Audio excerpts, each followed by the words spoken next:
Hello. This is Jack. Hi Jack, what you doing today? Oh. Hi there. Today I am going find the group audit treasure. Wow.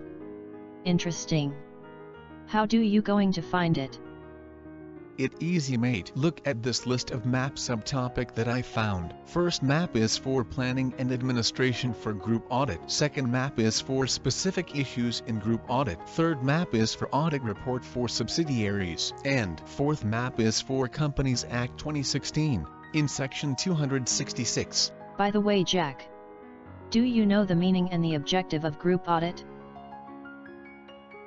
I have heard about it. Let's see what in my note. Definitions is: the group auditor is responsible for providing the audit opinion on the group financial statements. Components of the group financial statements can include subsidiaries, associates, joint ventures, and branches. The components may be audited by the group auditor, but may instead be audited by a different firm of auditors known as the opponent auditors, also known as the third auditor. While the objectives is: the objective of the group auditor is twofold. First, the group auditor should establish that it is appropriate to act as group auditor. Second, the group auditor should gather sufficient and appropriate evidence in order to reach an opinion on the consolidated financial statements. You know Jack, in group audit, any company that have subsidiary company should prepare group in the form of consolidated accounts. Company subsidiaries may be audited by another auditor which is different from the auditor of the holding company. This is we called group audit. An auditor of the holding company required to express an opinion whether the company group accounts show a true and a fair view to the member of the holding company. Furthermore, in performing group audit, an auditor must possess an appropriate related knowledge about consolidation, regulation, and standard, such as Companies Act 2016, FRS 127, Consolidated and Separate Financial Position, and FRS 128, Investment in Associates. Alright mate, let's start exploring by set our sail in first map, which is planning and administration for group audit. Planning and administration of group audit. Next. Planning the audit includes establishing the overall audit strategy for the engagement and developing an audit plan, which includes: first, background of company; second, location, language, cultural, and standard that they use. The background of firm. In this point the auditor should know the company profile, education and certification, mission statements and objectives, products and services, contact information and so on. Next. In this planning, the auditor should determine the extent to which audit procedures should be performed at selected locations or business units to obtain sufficient appropriate evidence to obtain reasonable assurance about whether the consolidated financial statements are free of material misstatement. Besides that, the auditor also should know their cultural or language because to understand or consider with their cultural. For example, when the firm is many of Chinese people and the firm do not have the surah for Muslim people, so the auditor must understand it and try to find another alternative to find another surah or mosque. In the planning also, the auditor should know the standard that the firm use, such as when preparing financial statement either using mp4, IFRS or mp4. For example, in Malaysia the firm used the Malaysia Financial Reporting Standards, mp4, and in Indonesia used the Standard of Indonesia Financial Accounting Standard, IFAS. Next. When principal auditor uses the work of another auditor, the principal auditor should determine how work of the other auditor will affect the audit. Principal auditor should lead the planning, especially the timing of the group audit, specific area and audit procedures, intercompany balance. Principal audit should discuss with other auditor to synchronize the work. Principal auditor should perform a detailed review of the other auditor working paper. Principal auditor need to give attention on 1. Existence of proper documentation of audit work carried out by the other auditor. 2.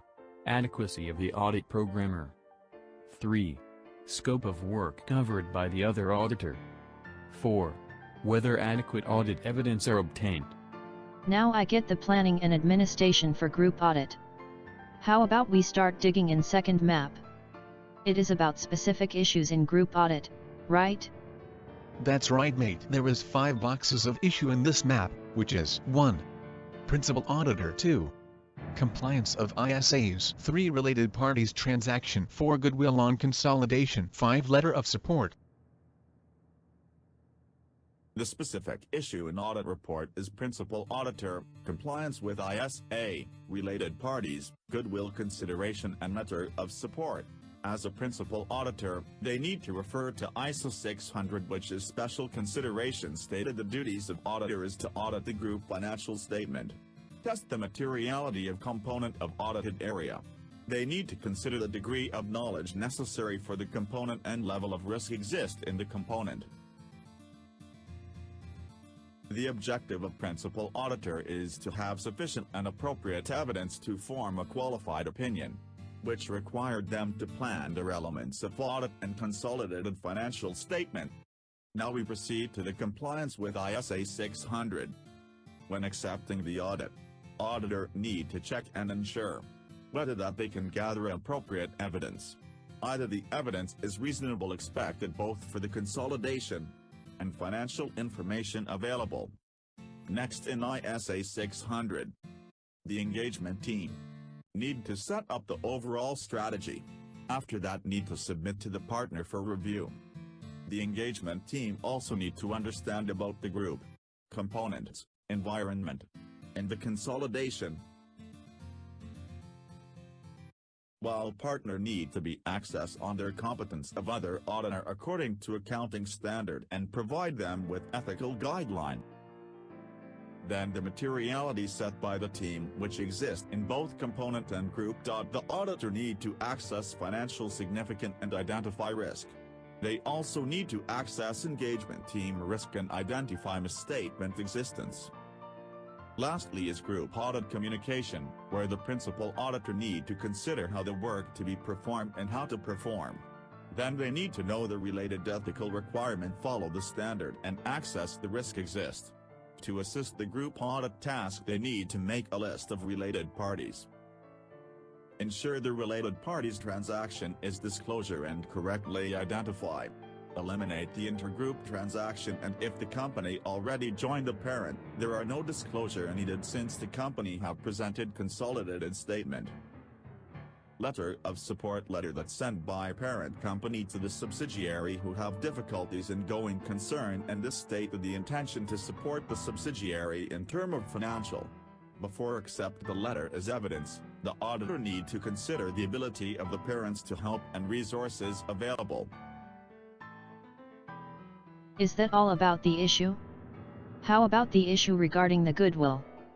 Let me explain about the goodwill's issues. The issue regarding goodwill is on consolidation is the computation of goodwill, treatment and its impairment review. The computation of goodwill must be done either the result is increasing of goodwill or bargain purchase. In acquisition of a new subsidiary, goodwill recorded where the fair value of consideration transfer plus any of the fair value of non-controlling interest in the acquirer exceed the fair value of net asset acquired. While if the net fair value is higher, a gain from bargain purchase is recorded on the consolidated income statement in the accounting period that the acquisition take place. The auditor must review this new acquisition and review the treatment of the goodwill has been done. Other than that, the amortization of goodwill is no longer allowed. Goodwill recorded in consolidation is subject to an annual impairment test. This is one of the process gathering evidence appropriate to the specific consolidation adjustments made necessary by financial reporting standard. Alright Jack. Now let's move to the third map, which is about audit report for subsidiaries. Audit report for subsidiaries. There are 2 types which is 1. Principal auditor audits all the subsidiaries. 2. Principal auditor do not audit all the subsidiaries. Principal auditor audits all the subsidiaries. When holding company auditor, audit all subsidiaries whose financial statement are incorporated in the consolidated account. The auditor can express an opinion on the consolidated financial statement and report matters. Principal auditor do not audit all the subsidiaries. There are conditions need to be done by the principal auditor, which is: first is when holding company auditor do not audit all subsidiaries whose financial statement are incorporated in the consolidated account. The auditor is required to state the following in their report. A. Auditor should list the name of the subsidiaries of which he has not acted as auditor. B. Whether he has considered the financial statement and audit report of all subsidiaries which he has not acted as auditor. Secondly is the principal auditor is responsible for the opinion he expresses on the financial statement even though he is not the auditor in charge for all subsidiaries. Reference to the names of the subs not audited by him does not relieve the auditor from his responsibility. Lastly is although principal auditor is not granted the right to audit all the subsidiaries in the group, he still have the rights and power with respect to audits of consolidated financial statements such as a. Having access to the account and other records of any subsidiaries. B. Obtain any explanation and information that requires for the purpose of audit from a related company. I can wait for the last map. I wonder what is in Companies Act 2016, Section 266. Let's hunt for the last treasure.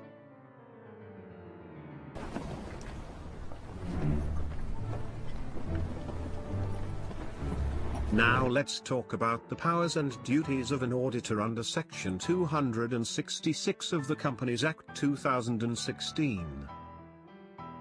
Section 266 paragraph 1 states that auditor shall report to the members on the financial statements and other records relating to those financial statements, and if it is a holding company for which consolidated financial statements are prepared, shall also report to the members on the consolidated financial statements, and the report shall be on public company.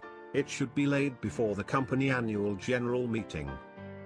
And as for private company, it should circulate to its members, and it should be laid before the company at a meeting of members. Under the report, an auditor shall state the holding company which consolidated statement are prepared, which the auditor opinion properly drawn up. If, in the auditor's opinion, that the financial statements is not been drawn up in accordance with a particular applicable accounting standard, that the financial statements or consolidated financial statements is not given true and fair view, and the director's opinion concerning the particulars of the quantified financial effect under Section 244. And auditor should also state in the consolidated financial statements the names of the subsidiaries, if any, of which he has not acted as an auditor. An auditor shall state any defect or irregularity in the financial statements or consolidated financial statements, and any matter not set out in the financial statements.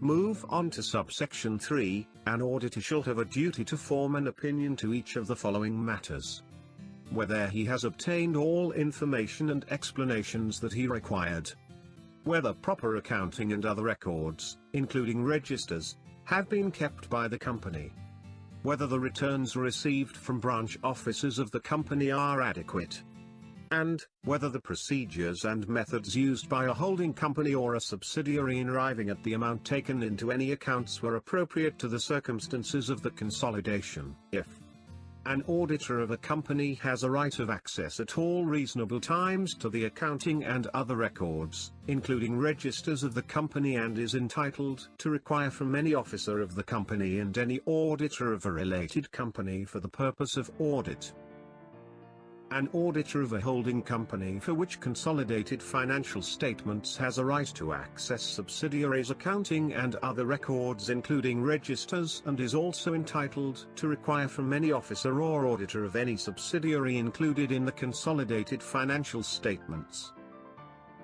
The audit report shall be attached to or endorsed on the financial statements or consolidated financial statements, and will be read before the company in general meeting, and shall be open for inspection by any member at any time. An auditor of the company or his authorized agent is entitled to attend any general meeting of the company and to receive all notices to any general meeting or any part of the business of the meeting which concerns the auditor in his capacity as auditor. When an auditor states in his opinion that a serious offense involving fraud or dishonesty has been committed against the company, he shall forthwith the matter in writing directly to the registrar. In relation with the serious offense involving fraud and dishonesty, the company is presumed, unless the contrary is established, to be controlled by a public company if the public company is entitled to exercise or control the exercise of not less than 20% of votes and a serious offense involving fraud or dishonesty means an offense that is punishable by imprisonment not less than 2 years or the value of assets derived or any loss suffered by the company, member, or debenture holder from the commission exceeds 250,000 ringgit and includes offences under sections 591 until 595. An officer or auditor of subsidiary who refuses to give cooperation to an auditor or an auditor of a holding company in terms of access to any accounting and other records, including registers of the corporation in his custody or control, not giving any information or explanation, and also hinders, obstructs, or delays an auditor in his duties or the exercise of his powers shall be liable to imprisonment for a term not exceeding 3 years or to a fine not exceeding 500,000 ringgit or both. Lastly, an auditor who commits an offence shall be liable to imprisonment to a term not exceeding 5 years or to a fine not exceeding 3 million ringgit, or both. Let's stop here for today, Jack. I get to many valuable treasure today. Thank you for inviting me. Alright mate, you're welcome.